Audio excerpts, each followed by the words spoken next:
Thank you. నమస్కారం.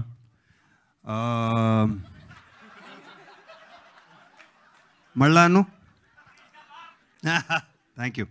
నేను ఈ ఫిల్మ్ చేసే ముందు నేను కొన్ని టీవీ షోలు చేశాను, మీరు చూసే ఉంటారు.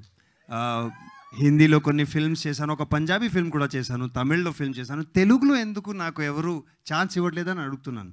నేను అనుకున్నాను ఇట్స్ ఆబ్వియస్ చాయిస్ కదా, నేను తెలుగు వాడిని, నన్ను కాస్ట్ ఎందుకు ఇది ఆబ్వియస్ చాయిస్ కాదు, కొంచెం out of the box idea అని నాకు అర్థమైంది. అండ్ ఆ ఐడియా రావడానికి తరుణ్ భాస్కర్ లాంటి out of the box thinking creative maverick కావాలి. Thank you. మీ ఫిల్మ్లో ఒక గుండుగాడు ఉన్నా నన్ను కాస్ట్ ఇంకో ఛాన్స్ ఇవ్వడానికి థ్యాంక్ యూ.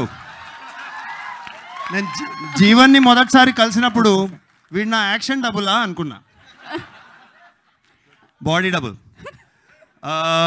కానీ ఇక్కడ ఈ తెలుగు ఫిల్మ్ ఇండస్ట్రీలో మొదటి ఫిల్మ్ ఇది చేసి నాకు చాలా ఐఎమ్ వెరీ హ్యాపీ. ఎందుకంటే వీళ్ళ పని ఎలాగో ఉంటుంది కానీ పార్టీ చాలా బాగా చేస్తారు వీళ్ళు.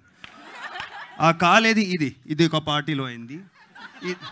ఇతని ఎవరో కమీజ్ చిరగడం, కాళ్ళు విరగడం, ఇవన్నీ ఇంత మంచి అంటే ఐ లవ్డ్ ఇట్. కానీ నా ఎక్స్పీరియన్స్ ఏంటంటే ఈ ఫిల్మ్ ఆర్ షో చేస్తూ ఎంత ఎంజాయ్ చేస్తే అది చూస్తూ అంత ఎంజాయ్మెంట్ వస్తుందని, మీరు కూడా అలాగే 3rd నవంబర్కి ఎంజాయ్ చేస్తారని ఆశిస్తూ థ్యాంక్ యూ వెరీ మచ్. నాకు ఇంతే తెలుగు వచ్చు. Thank you so much. Jeevan గారు మరి అన్ని బ్యాక్ టు బ్యాక్ సినిమాలు చేసిన యాంకర్ కొంచెం దారి ఇవ్వాలి వేదిక మీదకి. So mic already